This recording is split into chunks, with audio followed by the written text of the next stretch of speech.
Vamos lá. Hoje nós falamos que seria o domingo da gratidão. E esses dias tem sido falado sobre a fé e a confiança. Não é assim? É ou não? Qual é a diferença? Qual é a diferença entre a fé e a confiança? O que representa a fé? O que representa a confiança? O que é mais importante? A fé ou a confiança? O quê? Então, está dividido, né? Ora, está escrito que sem fé é impossível agradar a Deus. Que o justo vive pela fé. Pela graça sois salvos através da fé. Sem fé não agrada-se a Deus. Ora, o que é mais importante? A fé ou a confiança? Fala alto, gente. Já mudaram de ideia, né? Agora, o que mantém a fé? Então o que é mais importante? Porque sem confiança não há fé. Sem confiança não há fé. A fé, você ouve uma palavra, você ouve uma promessa, você vê um testemunho, e a fé é despertada. E pela fé, naquele momento que ela foi despertada, você alcança um milagre, você alcança uma vitória, você alcança uma resposta. Só que depois daquilo, você vai continuar a enfrentar problemas. Nós vamos enfrentar problemas, nós vamos enfrentar lutas, guerras, perseguições. E nesse momento, o que mantém a fé, o que sustenta a fé é a confiança. E quem não tem confiança, não vai manter a fé e vai afundar. Como falamos agora de manhã, o exemplo de Pedro. Pedro, que era mais impulsivo, quando ele falou no impulso da fé: Jesus, se é o Senhor, manda-me ir ao encontro de ti sobre as águas. Jesus disse: vem. Na hora ele colocou os pés e saiu andando sobre as águas. Só que daí, quer dizer, na hora aconteceu o quê? Na hora aconteceu o quê? Um milagre. Na hora aconteceu um milagre. O impossível. Um homem andar sobre as águas. Um grande milagre aconteceu. Só que enquanto ele estava caminhando, o diabo, como sempre, porque ele também não tinha entendimento, começou a fazer soprar um vento forte, começou a criar uma pequena tempestade, começou a haver ondas que batiam na sua perna, e diz que ele, reparando na força do vento, afundou. Naquele momento que ele viu um grande milagre acontecer, pela fé, um grande milagre.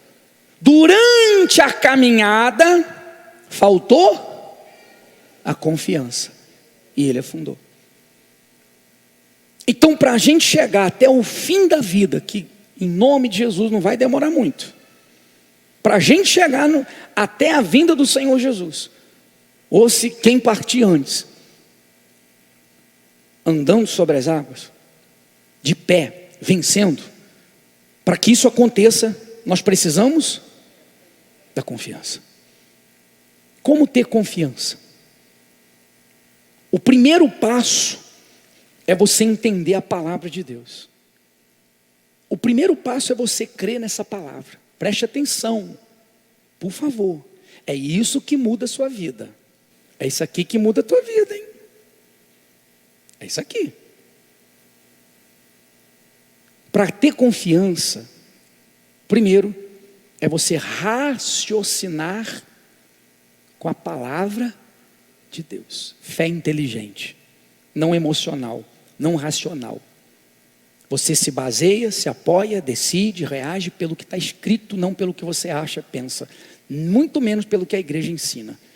Se a igreja ensina o que não está aqui, despreze. O primeiro passo para você ter confiança é raciocinar. Por exemplo, porque quando o diabo levanta problemas, normalmente a pessoa de cara, o que acontece de cara?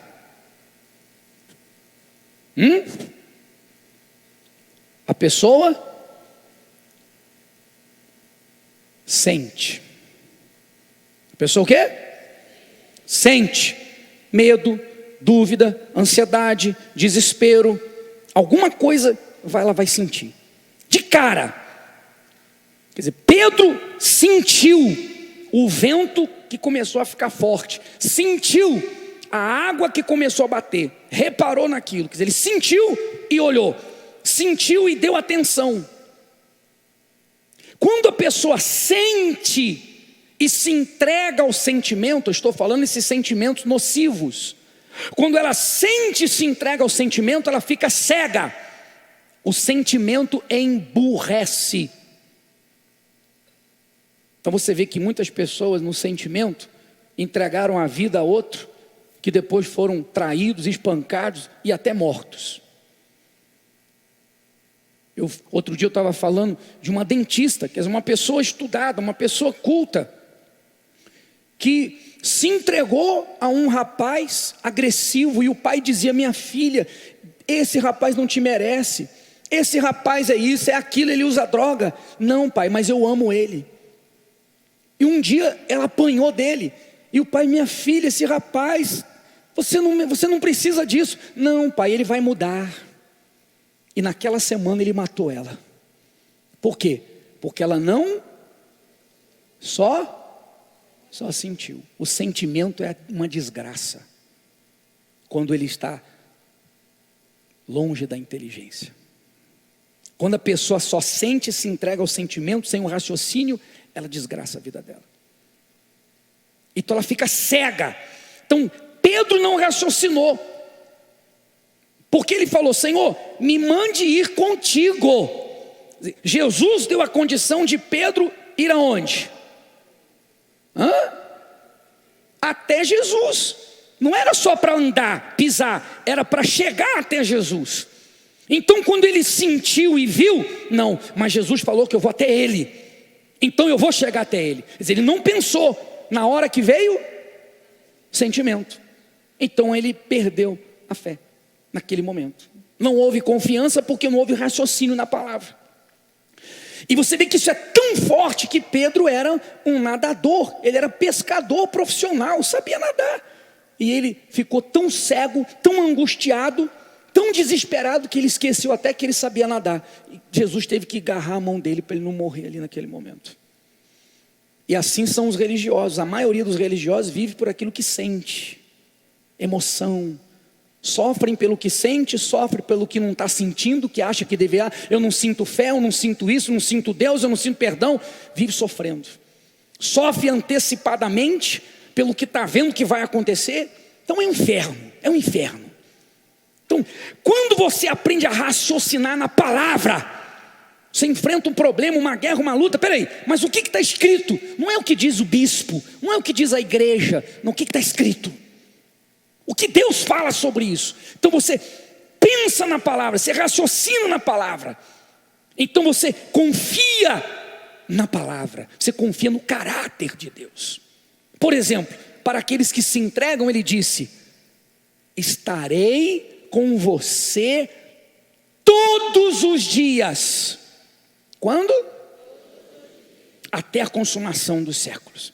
Ou seja, na hora que eu estou enfrentando uma guerra, um problema, a tempestade, o dia mau, o inferno, se eu me lembro de que o Senhor Jesus garantiu que vai estar onde? Comigo. Como é que eu vou ser destruído? Como que eu vou ser vencido? Porque Ele prometeu estar comigo. E se Ele está comigo, então eu vou prevalecer. Maior o que está conosco do que todos os que estão contra nós. Se Deus é por nós, por isso se Deus é. Mas isso não pode ser um versículo bíblico, como a maioria carrega um versículo, decora a Bíblia e não sabe o que fazer. Isso tem que estar aqui, na hora da guerra. Não, Deus é comigo. Se é comigo, bom, quando que Ele é comigo? Quando eu sou com Ele, quando eu obedeço a palavra. Então, eu estou obedecendo, eu estou crendo, então Ele é comigo. E se Ele está comigo, eu vou vencer, eu vou prevalecer. Então não importa o que você está vendo, você confia na palavra, no caráter de Deus. Então o primeiro ponto é esse. Agora, como você pode, diante das guerras que vão vir até o último dia de vida, manter a confiança? Aí é que está o problema. Porque há pessoas que até aprendem a confiar. Não, eu entendi. Então ela começa a se esforçar para confiar na palavra de Deus. Mas chega uma hora que ela não aguenta. Isso não é uma coisa que você vai na força do braço. Porque tudo que nós fazemos na força do braço tem um limite. Tudo que você faz na força do braço, chega uma hora que a força esgota, acaba. Sim ou não? É assim. Então, segunda coisa mais importante é o Espírito Santo. Porque a confiança, como a fé sobrenatural, vem do Espírito Santo. Então, se eu não tenho o Espírito Santo, não adianta eu entender. Porque eu vou querer pôr em prática. Eu vou aguentar um dia, 2, um mês, um ano. Mas vai chegar uma hora, vai ter uma situação que eu não vou aguentar. Eu vou cair. Por outro lado, não adianta eu ter o Espírito Santo se eu não raciocino na palavra de Deus. Porque a falta de raciocínio, então, vai me fazer deixar o Espírito Santo de lado, e aí eu vou me arrebentar. Então, é como perna. Para andar tem que ter 2. Sim ou não? Você tem que ter 2. Não adianta uma perna forte e a outra não, ou não ter. Uma, enquanto eu vou dar um passo, ela sustenta. Uma sustenta. Então eu preciso ter o entendimento e preciso do Espírito Santo. O Espírito Santo me dá força para confiar no que eu entendo da palavra de Deus.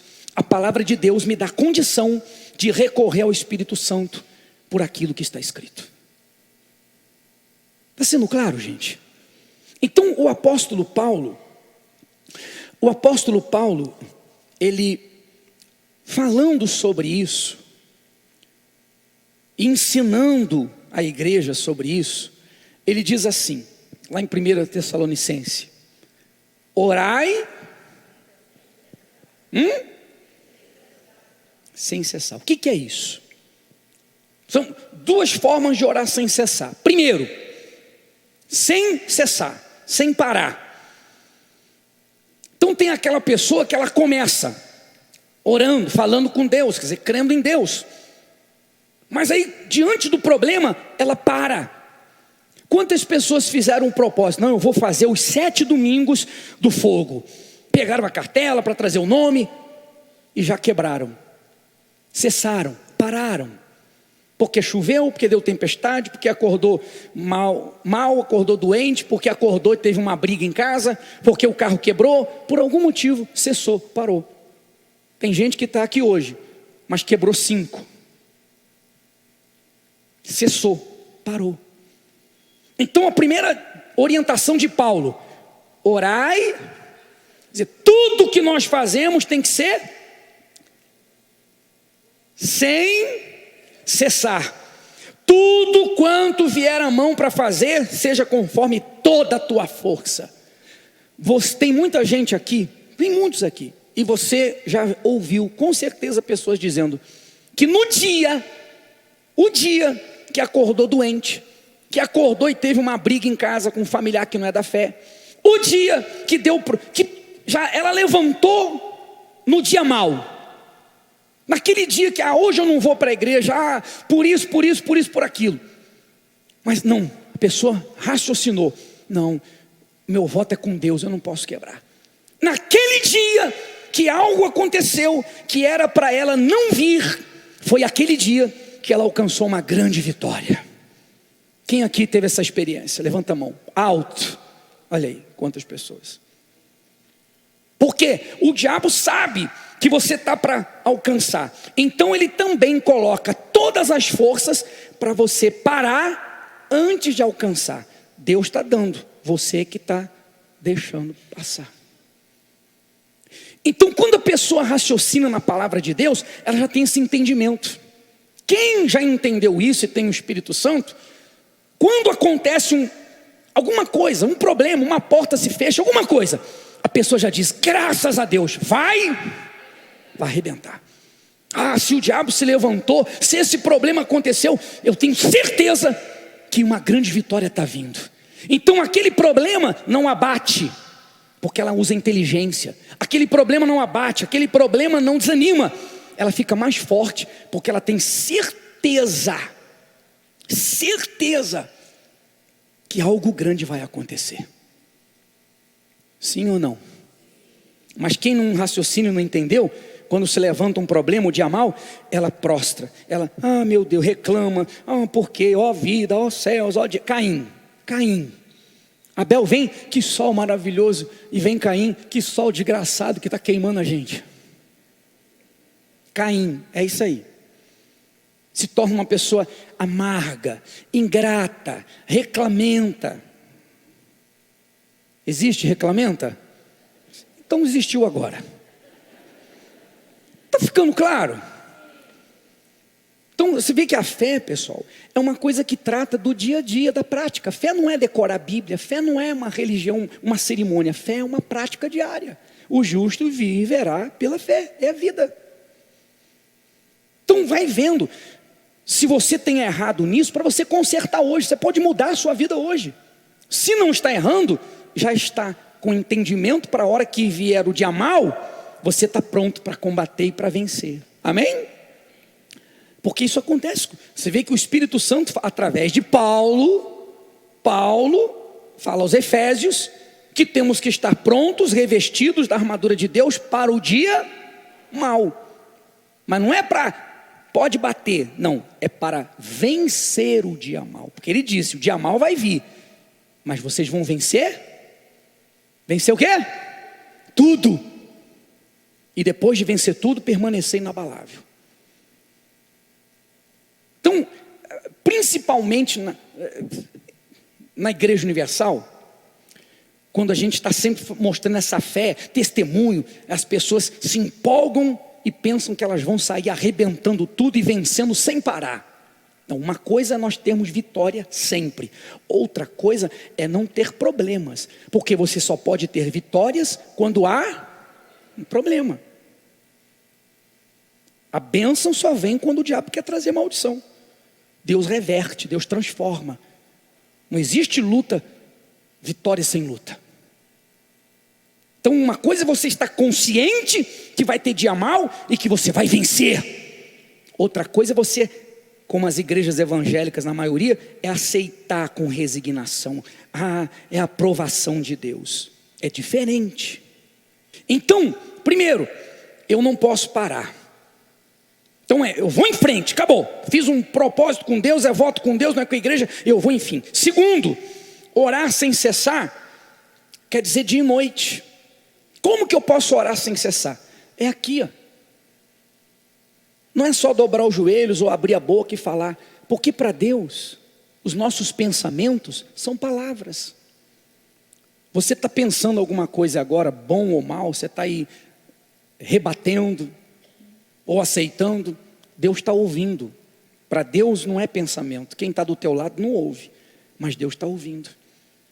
Então você passa o dia todo, menos aqueles momentos que você está trabalhando, que exige uma concentração, ou raciocínio, alguma coisa. Você está dirigindo, você está aqui, você na mente, você está falando com Deus. Meu Deus, abençoa o meu marido, abençoa isso, louvado seja o teu nome, eu tenho certeza. Você está falando com Deus. Por que ele fala orar sem cessar? Porque enquanto nos tempos vagos nós estivermos trazendo à mente os pensamentos de Deus e com Deus, não vai sobrar espaço para os pensamentos do diabo. Mente vazia e oficina, então não está escrito, mas isso é verdade. Por isso que ele diz, enchei-vos do Espírito. Então quando você para e fica começa a pensar, o diabo já vem logo, vem com um trauma, vem com o que aconteceu, vem com a injustiça, vem com um problema, vem com um pensamento. Mas enquanto você estiver no tempo, você está vago, até dirigindo, meu Deus, agradece a Ele, reforça a confiança na palavra, tua mente vai estar sempre com as coisas de Deus, não tem espaço para as coisas do diabo, sem cessar. Aí ele diz, seguindo, em quê? Em quê? Em tudo dai graças, porque esta é a vontade de Deus em Cristo Jesus para convosco. Olha para mim, por favor. Em tudo, até na hora ruim, até diante do problema, até diante do dia mau. Agora, o que é em tudo dai graças? Não é você agradecer pelo problema, não é você agradecer pela dor, não é você agradecer porque está apanhando, não é agradecer porque o problema está ali querendo te destruir. Não, aqui diz respeito a, você vai entender melhor ainda quando a gente lê, mas diz respeito à confiança. Porque quando os problemas vêm para tocar na nossa fé, os problemas vêm para nos abater, os problemas vêm para nos enfraquecer. Então, quando um problema se levanta, ao invés de me abater, de me enfraquecer, eu dou graças a Deus. Por quê? Pela certeza de que Ele está comigo. Eu sei como vai terminar, eu sei como eu vou completar a minha carreira. Então Senhor, graças te dou, porque quem olha para mim, de repente, dependendo da situação, quem me vê pensa que eu já era, mas louvado seja o teu nome, porque eu vou vencer e te glorificar. Quer dizer, em todo tempo, você dá graças, você está mostrando que confia no caráter dele. Está sendo claro, gente? Mas o diabo já pegou o evangélico normalmente e transforma nisso. Em tudo dá graça. Estou apanhando, graças a Deus. Estou com câncer. Ai, Senhor, mas graças a Deus. Está perdendo, louvado seja Deus, glória a Deus. Não, não é isso não. Tanto, vou repetir, que o próprio apóstolo Paulo disse, estejais revestidos da armadura de Deus para enfrentar principados, potestades, todo tipo de demônios. E depois de ter vencido tudo. Então, ele não dava graças a Deus pela desgraça, pela derrota, mas era pela certeza de que Deus era com ele. Está compreendendo? Quer dizer, isso faz o diabo, você não imagina, eu vou ler daqui a pouco, o poder, esse é o verdadeiro louvor. Esse é o verdadeiro louvor, que a maioria dos evangélicos confundem também. Você não imagina o poder que isso tem. Isso é mais poderoso que qualquer oração, qualquer jejum. Você vai ver já o poder que isso tem. Então em tudo dai graças. E Paulo pode falar, porque Paulo foi o que mais sofreu, o que mais apanhou, o que mais foi preso. Ninguém sofreu mais do que Paulo, só o Senhor Jesus. Mas ninguém foi mais usado do que Paulo. Então, garante, refletindo, vem de novo o entendimento. Quanto maiores os problemas, maiores as vitórias. Mais longe nós iremos para a glória do nosso Deus. Quem não quer problema, também não busque vitória. Porque se eu perguntar, quem quer vencer? Todo mundo vai levantar a mão. Quem quer problema? Ninguém. Mas o que você vai vencer se não tiver problema? Porque Deus não traz mágica. Ele nos dá a condição de vencermos. E cada problema vencido, nós ficamos mais fortes. Pedro falou sobre, o Espírito Santo falou através de Pedro. Nossa fé fica mais forte, preciosa, valiosa. E a gente não precisa de alguém vir bater. Oh, Deus é contigo. Não precisa que ninguém venha falar que Deus é contigo. Aguenta firme, não precisa não. Porque a minha fé vai sendo forjada no fogo. Pode todo mundo, até o contrário. Ih, coitadinho. Ih, você está assim. A minha fé, por conta da minha confiança, não depende de ninguém. Ela é sustentada porque eu confio na palavra de Deus, eu tenho experiências com Ele, porque eu venço, mesmo quando eu já estou caindo, eu dou a volta por cima, porque Ele faz isso.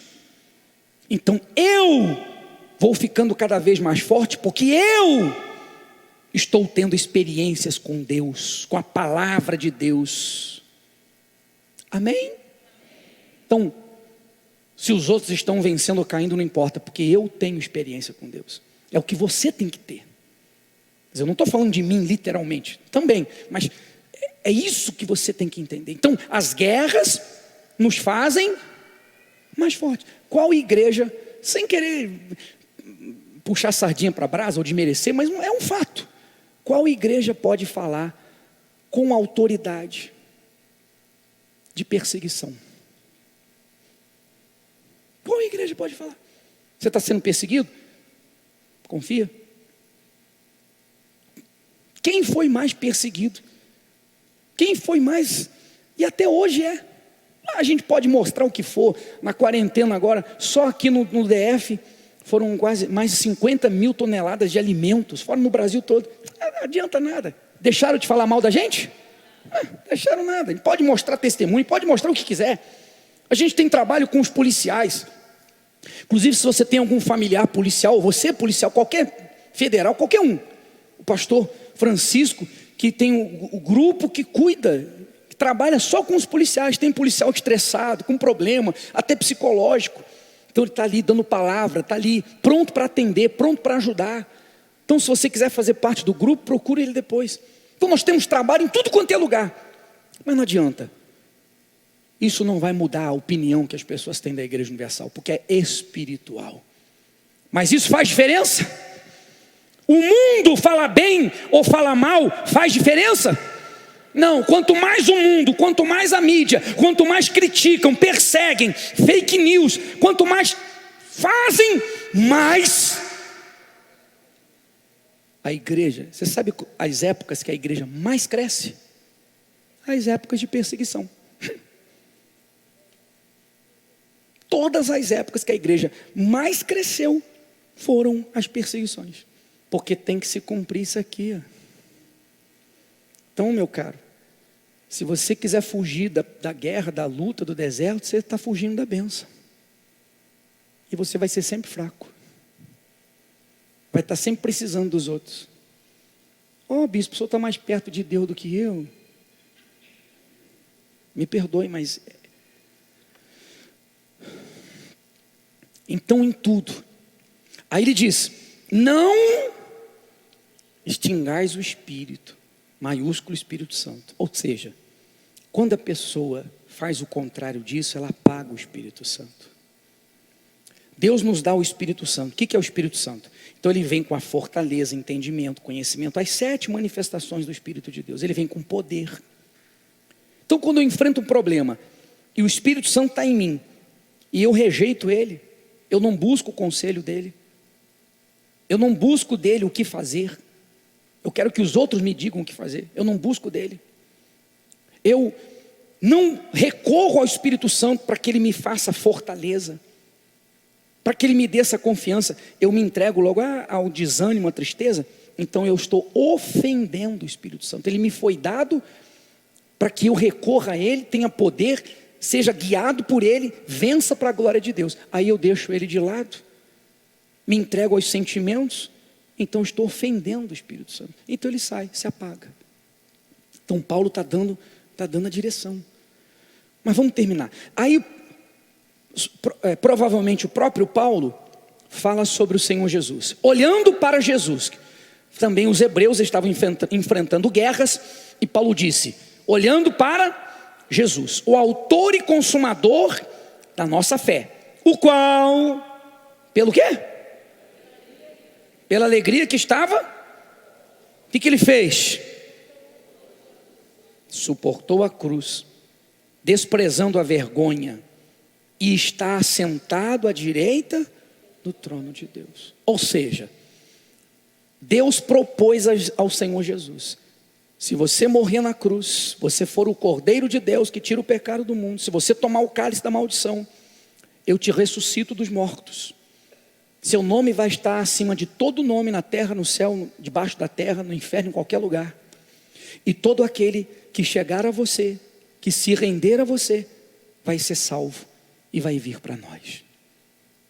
Então o Senhor Jesus, na hora da dor terrível, Ele, com a inteligência, com o coração sentia pavor, como está escrito lá nos evangelhos, com a inteligência Ele lembrava: depois dessa dor, vai vir a alegria da recompensa. Está claro? Então, é isso que Paulo falou que nós temos que fazer. Isso é o quê? Confiança. Ele confiava que aquilo ia passar. Ele confiava que aquilo não iria destruí-lo. Ele confiava que ele não ficaria morto. Ele confiava na palavra que ele tinha recebido de Deus. A proposta de Deus. A proposta. E a proposta de Deus para você, para mim, para nós é essa. A proposta de Deus não é uma religião. A proposta de Deus não é uma igreja. A proposta de Deus não é ser evangélico, universal. A proposta de Deus é a vida eterna. E até o dia da partida para a vida eterna, vitórias nessa terra também. Não sem lutas, não sem guerras. A proposta de Deus não é um carro, uma casa, uma empresa, um marido. Isso é porcaria, isso é fichinha, isso não é nada. A proposta de Deus é a vida eterna. E até lá, então nós vamos mostrar que Ele existe com a vida abundante aqui na terra também. Compreende? Poxa, meu Deus, que o Espírito Santo abra o seu entendimento. Por isso que nós batemos na tecla que ninguém aqui é abençoado por causa da Igreja Universal, Ministério de Libertação. É conversa fiada. Ungido, não. É isso aqui. Ai da Igreja Universal. Ai do Bispo Macedo. Ai de mim. Ai de qualquer um que não viver por isso aqui. E com o Espírito Santo. Aprenda a dar valor a isso. Amém? Aprenda. Não decorar não. Por isso a novela, é importante você acompanhar a novela e depois você lê. O que você assistiu, você lê. Você vai crescer espiritualmente, você vai meditar. E você tem que entender que tem coisas que não estão escritas, mas, por exemplo, a marca de Caim. Não vai sair dizendo, está na Bíblia que a marca de Caim foi o sangue nas mãos. Você tem que estar atento e lendo. Porque a Bíblia não fala qual foi a marca de Caim, mas tinha que colocar alguma marca para as pessoas saberem que houve uma marca, mas a Bíblia não fala o que é. Deixa eu fazer o quê? Então, bom, de repente, né, ficou com as mãos sujas de sangue. Então você tem que ler, porque tem coisas que não estão escritas, mas a gente tem que dar um desfecho. E aquilo que está escrito, o que interessa é o espírito da coisa. É nisso que você tem que se apegar. A palavra, a letra mata. O espírito. Por isso é importante você assistir e no outro dia meditar naquilo. Você vai crescer espiritualmente.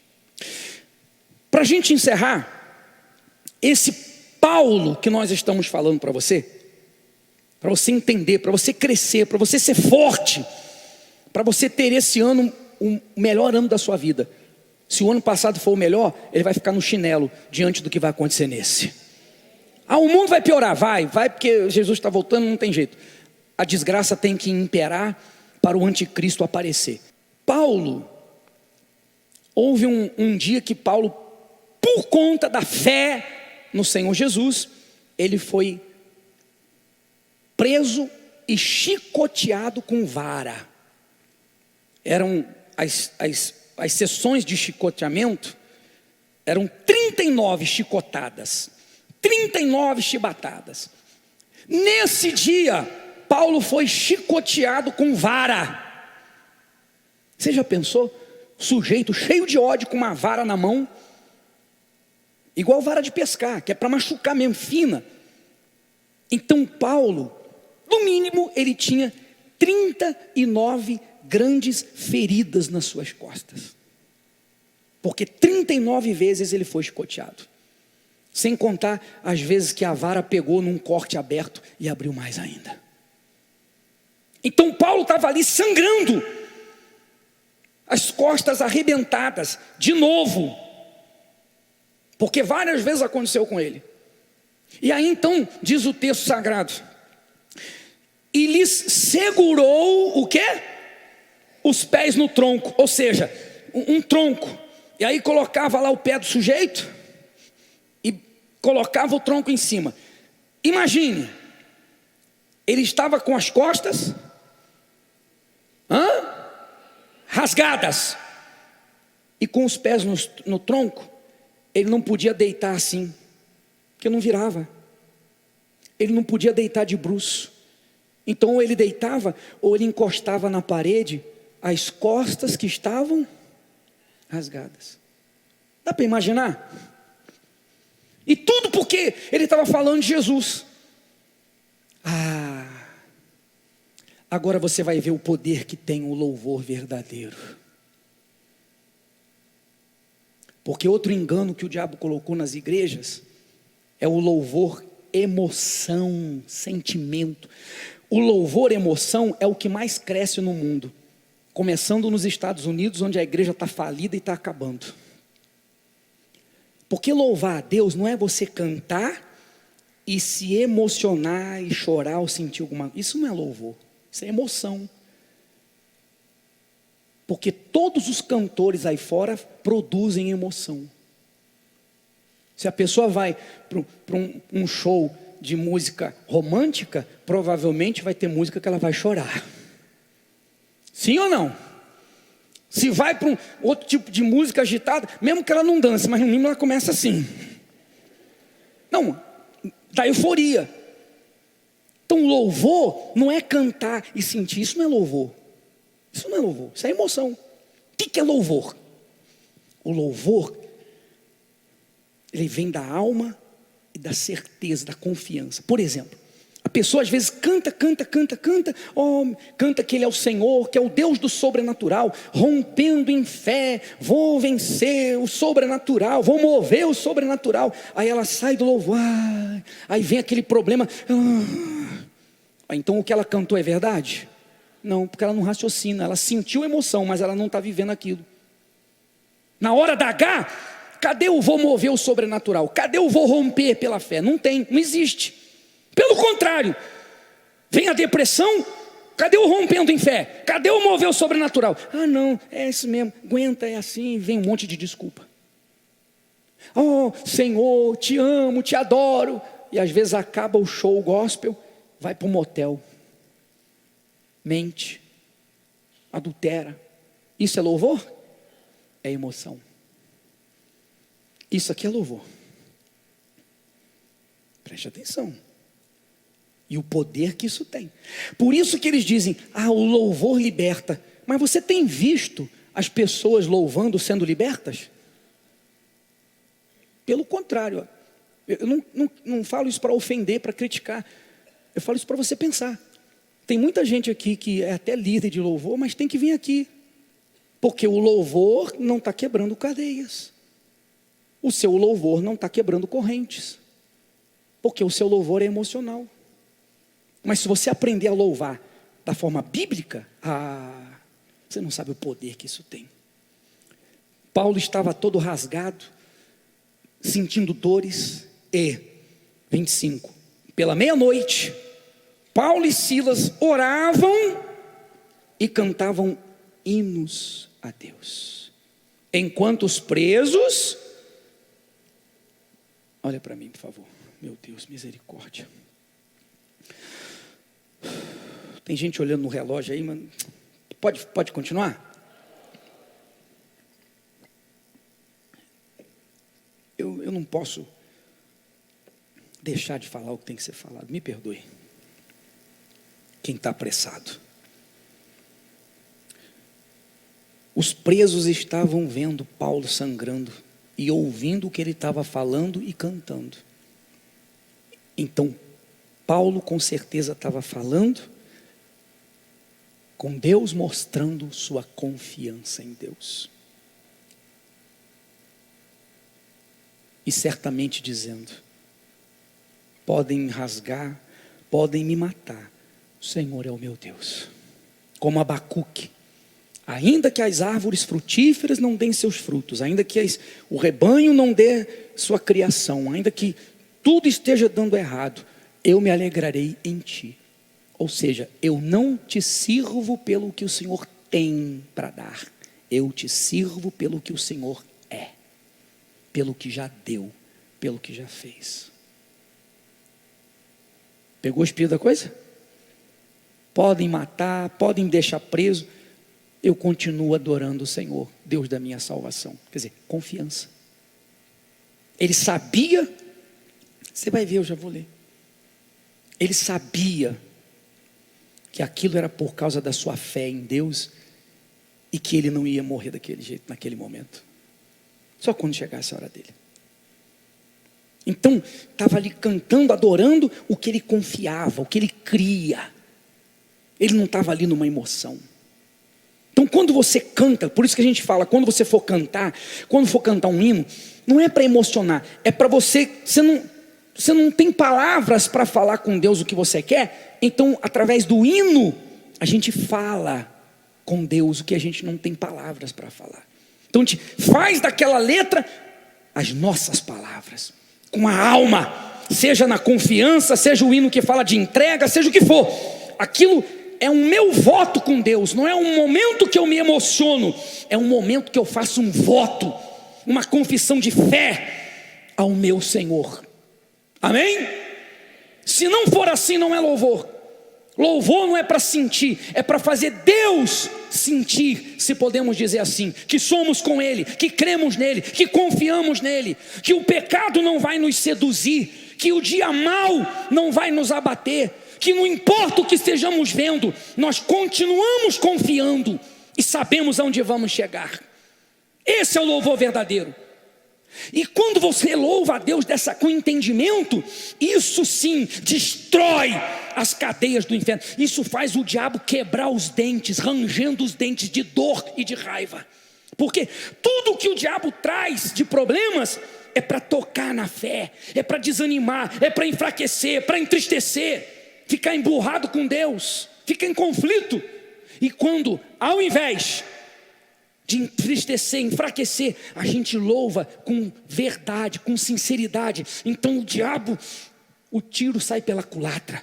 Ele fez algo para a gente cair, e aquilo fez a gente reforçar a confiança, a fé, a entrega ao Deus Todo-Poderoso. Isso traz o poder de Deus mais do que qualquer coisa, porque nesse momento, de repente, 26, houve um tão grande terremoto, que foram abalados os alicerces do cárcere, e logo se abriram todas as portas, e foram soltos os grilhões. Você vê que foi tão forte, que não foi Paulo e Silas, todas as cadeias, todos os grilhões, todos foram quebrados. Isso mostra dentro da sua casa. Porque quando você tem essa confiança, essa gratidão, pela certeza de que você sabe em quem está crendo, não só os grilhões que querem te prender, mas a tua família vai ser salva, vai ser liberta. Fique de pé, por favor.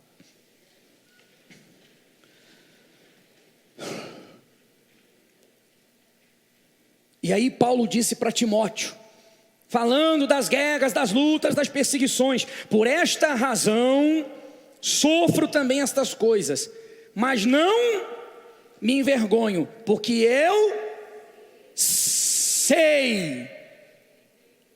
Aí eu sinto. O sei é onde? É aqui?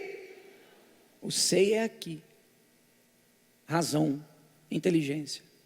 Ele não disse eu sinto que Deus é comigo. Não, eu sei. Por causa... eu não preciso sentir Deus. Na hora que o inferno se levanta, eu não preciso que Deus me faça sentir que Ele é comigo. Eu creio na palavra dEle. Eu creio no caráter dEle. Deus não tem que me sentir, Deus não tem que provar nada para mim. Na hora que eu estiver numa guerra, que tem guerras que arrancam lágrimas da gente, o choro, não o choro da entrega, o choro da dor. Naquele momento, Ele não precisa provar nada para mim, porque Ele já me deu a palavra dEle, eu confio no caráter dEle. Isso é louvor. Então, ao invés de chorar, eu vou louvar, porque eu estou confiando. Oh meu Deus, tenha misericórdia. Está sendo claro, gente? Isso é muito forte. Eu sei em quem tenho crido, e estou certo Não é eu estou sentindo, eu estou certo de que Ele é poderoso para guardar o meu depósito até aquele dia. Quer dizer, até chegar o dia da minha partida, Ele é comigo, eu sou com Ele e vai arrebentar. E eu não vou perder a minha salvação. Amém? Puxa, tinha que ser uma vigília hoje.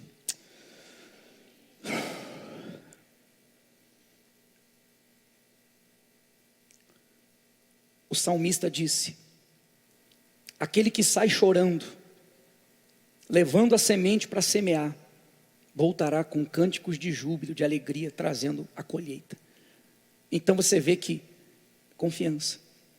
A pessoa que está chorando, entregue, ela não quer fazer nada, ela quer ficar no cantinho dela, não quer nem falar com ninguém. Mas aqui ele está dizendo, o que vai chorando, mas continua semeando, continua plantando, continua andando. Quer dizer, ele está chorando porque tem coisas que acontecem que doem. É ou não é verdade? Injustiça, enfim, você sabe.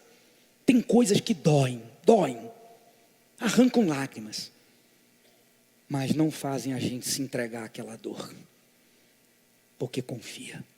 Então está doendo, o que eu estou vivendo está tirando lágrimas, está arrancando lágrimas, é injustiça, mas eu vou continuar plantando, eu vou continuar confiando, porque eu vou voltar com alegria.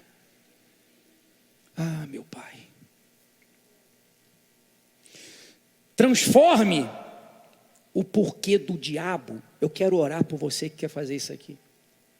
Transforme o porquê do diabo, que é o porquê da indagação, do conflito, no porquê da afirmação, da certeza. O porquê do diabo, o porquê do inferno, por que isso, por que aquilo, por que Deus deixou, por que comigo, por que... Esse é o porquê do diabo. O porquê da fé, porque eu sou com Deus, porque eu creio e obedeço, Deus é comigo e eu vou vencer.